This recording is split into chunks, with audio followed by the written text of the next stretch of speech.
اذا استنفرتم فانفروا او كما قال عليه الصلاة والسلام۔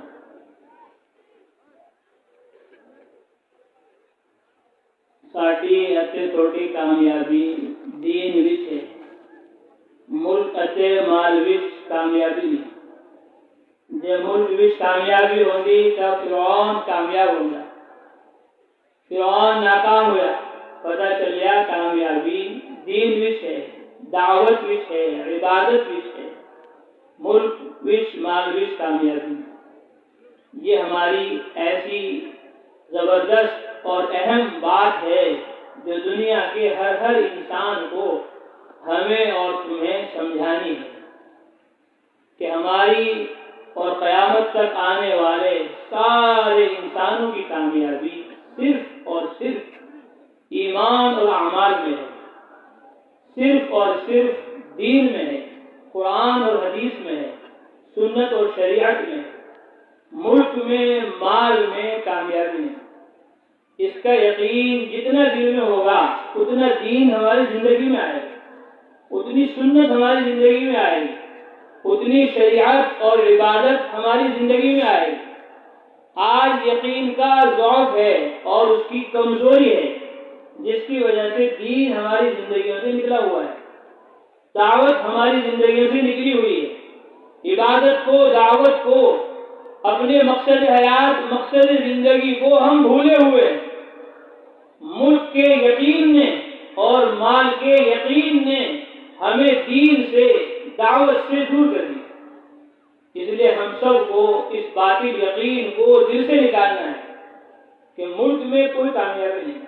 اگر ملک میں کامیابی ہوتی تو فرعون جو اپنے ملک کے اور دولت کے اسباب اور چیزوں کے نشے میں آ کر اپنے آپ کو رب کہنے لگا، فقال انا ربکم الاعلی، کہ میں تمہارا سب سے بڑا رب ہوں۔ نادا فرعون فی قومه قال یا قوم الیس لی ملک مصر وهذه الانہار تجری من تحتی افلا تبصرون۔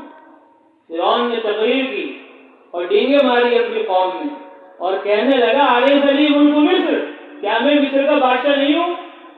وهذه الانہار تجری من تحتی، یہ نہریں ساری میرے حکم سے نہیں چل رہی۔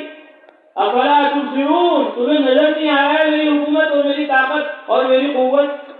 ام انا خیر من هذا الذی هو مہین، یہ موسیٰ جو بے سر و سامان ہے، نہ اس کے پاس ملک ہے، نہ اس کے پاس مال ہے، نہ اس کے پاس اسباب ہیں، نہ اس کے پاس چیزیں ہیں، یہ بے سر و سامان ہے اور بے سامان سے اور ملک و مال سے بھرا ہوا۔ فاستخف قومہ، قرآن کہتے ہیں اس نے اپنی قوم کو بیوقوف بنا لیا۔ فاطاعوہ، انہوں نے حضرت موسیٰ علیہ السلام کی دعوت کو، تبلیغ کو قبول کرنے کے بجائے فرعون کی بات مان لی اور فرعون کے کہنے میں آ گئے، اور بظاہر لگ بھی رہا تھا یہی کہ موسیٰ علیہ السلام کے پاس کیا تھا؟ کچھ بھی نہیں۔ حضرت محمد مصطفیٰ صلی اللہ علیہ وسلم نے فرمایا کہ ان کے پاس ایک جبہ تھا، ایک عربی قمیص تھی، اس کو زمین پر بچھاتے تھے اور اس کے اوپر اپنی بکریوں کو چارہ ڈالتے، اور جب رات ہوتی تھی اس کو جھاڑ کر صاف کر کر میاں بیوی اس کے اوپر سو جاتے تھے۔ 10 سال تک موسیٰ علیہ السلام کے پاس یہی ایک کپڑا رہا، کوئی اسباب نہیں، کوئی چیزیں نہیں، کہ اللہ تعالیٰ قیامت تک آنے والے انسانوں کو بتانا چاہتے ہیں، سمجھانا چاہتے ہیں کہ ملک کی، مال کی، اسباب کی، چیزوں کی ہمارے یہاں کوئی قیمت نہیں۔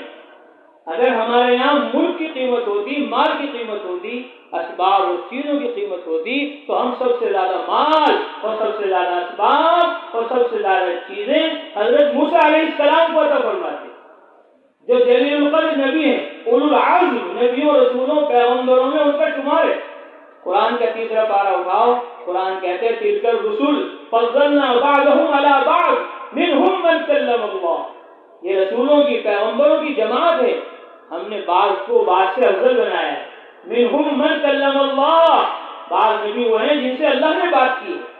موسیٰ کلیم اللہ ہے، یا موسیٰ انی اصطفیتک علی الناس برسالاتی وبکلامی فخذ ما آتیتک وکن من الشاکرین۔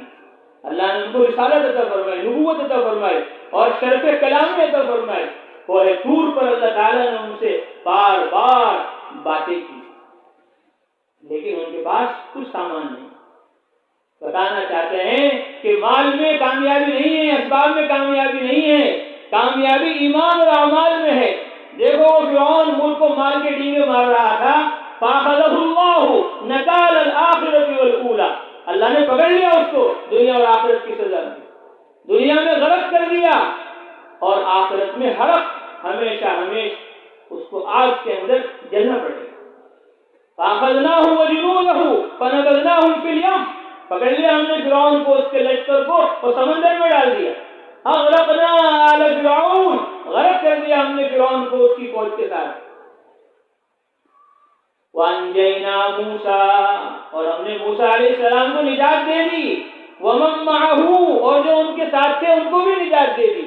وَكَذَٰلِكَ نُنجِي الْمُؤْمِنِينَ، ایسے ہی ہم ایمان والوں کو بے سر و سامانی کی حالت میں، بغیر ملک و مال کے، بغیر اسباب چیزوں کے کامیاب کر دیتے ہیں، نجات دے دیتے ہیں۔ تو کامیابیوں کا مدار ملک و مال نہیں ہے، کامیابی کا مدار ایمان اور اعمال ہے۔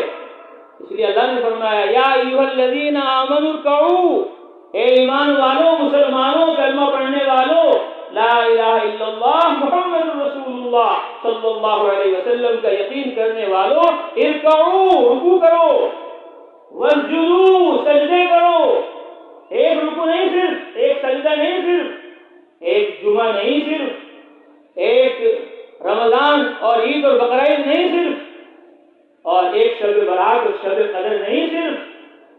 یا ایھا الذین آمنوا ارکعوا، ایمان والوں، مسلمانوں، رکوع کرو، فجر میں رکوع کرو، ظہر میں، عصر میں، مغرب میں، عشاء میں، تہجد میں، اشراق میں، اوابین میں، صلاۃ التوبہ میں، صلاۃ الشکر میں، تحیۃ الوضو میں، تحیۃ المسجد میں، صلاۃ الجنازہ میں، صلاۃ العید میں، جتنی بھی نمازیں ہم نے دی ہیں ان سارے فرائض اور نوافل میں رکوع کرو۔ ایک رکوع سے کام نہیں چلے گا، بار بار رکوع کرنے پڑیں گے، بار بار سجدے کرنے پڑیں گے۔ ارکعوا، رکوع کرو، واسجدوا، سجدے کرو، واعبدوا ربکم، اپنے رب کی عبادت کرتے رہو، وافعلوا الخیر، اور خیر کے سارے کام کرو، خیر کا کوئی کام تمہیں چھوڑنا نہیں۔ کیوں؟ اللہ فرماتے ہیں لعلکم تفلحون، تاکہ تم سب کامیاب ہو جاؤ۔ کامیابی تمہاری ملک و مال میں نہیں ہے، کامیابی تمہاری ایمان اور اعمال میں ہے، قرآن اور حدیث میں ہے، سنت اور شریعت میں ہے، عبادت اور دعوت میں ہے۔ اور یہ آواز اللہ نے سارے نبیوں سے لگوائی، سارے رسولوں سے لگوائی، سارے پیغمبروں سے لگوائی۔ یا ایھا الناس قولوا لا الہ الا اللہ تفلحوا، اے گاؤں میں رہنے والوں، شہر میں رہنے والوں، ہند و سندھ میں رہنے والوں، مشرق و مغرب، شمال و جنوب میں رہنے والوں، مردوں عورتوں، قولوا لا الہ الا اللہ تفلحوا، لا الہ الا اللہ کہہ لو، کامیاب ہو جاؤ۔ اسلموا تسلموا، اسلام لے آؤ، دنیا اور آخرت دونوں جہاں میں محفوظ ہو جاؤ۔ اور یہ آواز روزانہ ہر مسجد سے اللہ تبارک و تعالیٰ لگوا رہے ہیں، حی علی الصلاۃ، آؤ نماز کے لیے، حی علی الفلاح، آؤ کامیابی کی۔ کامیابی تمہاری دکانوں میں نہیں ہے، تمہاری فیکٹریوں میں نہیں ہے، تمہارے کھیت و کھلیان میں نہیں ہے، تمہارے اسباب چیزوں میں نہیں ہے۔ ان دکانوں کو چھوڑ کر آؤ، ان کارخانوں کو چھوڑ کر آؤ، ان فیکٹریوں کو چھوڑ کر آؤ، ان گھروں کو چھوڑ کر آؤ، ان بیویوں کو، بچوں کو چھوڑ کر آؤ، جو جہاں ہے وہاں سے نکل جائے۔ یہ اذان کا مطلب ہے۔ ہم سمجھتے ہیں اذان کا مطلب یہ ہے کہ 4 بج گئے، اذان کا مطلب یہ ہے کہ 5:30 بج گئے، اذان کا مطلب یہ ہے کہ 7 بج گئے۔ اگر ہم بھی یہی سمجھیں گے تو ہم میں اور دوسروں میں کیا فرق ہوگا؟ میری ایک پگڑی تھی سفید، میں نے کہا اس کو رنگ کرانا ہے، ہری پگڑی کرنی ہے۔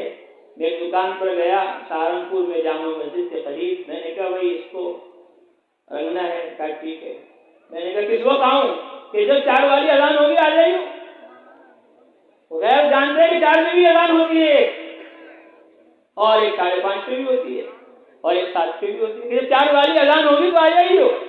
ہم بھی یہی سمجھ رہے ہیں کہ اذان کا مطلب 4 بجنا نہیں ہے، اذان کا مطلب 5:30 بجنا نہیں ہے، اذان کا مطلب 7 بجنا نہیں ہے، اذان کا مطلب یہ ہے جو جہاں ہے وہاں سے نکل جائے، کھیت میں ہے تو کھیت سے نکل جائے، دکان سے ہے تو دکان سے نکل جائے، گھر میں ہے تو گھر سے نکل جائے۔ حضرت محمد مصطفیٰ صلی اللہ علیہ وسلم امام الانبیاء امام الرسول، ان سے پوچھا عائشہ رضی اللہ تعالیٰ عنہ سے کہ جب آپ صلی اللہ علیہ وسلم گھر میں آتے ہیں تو کیا کرتے ہیں؟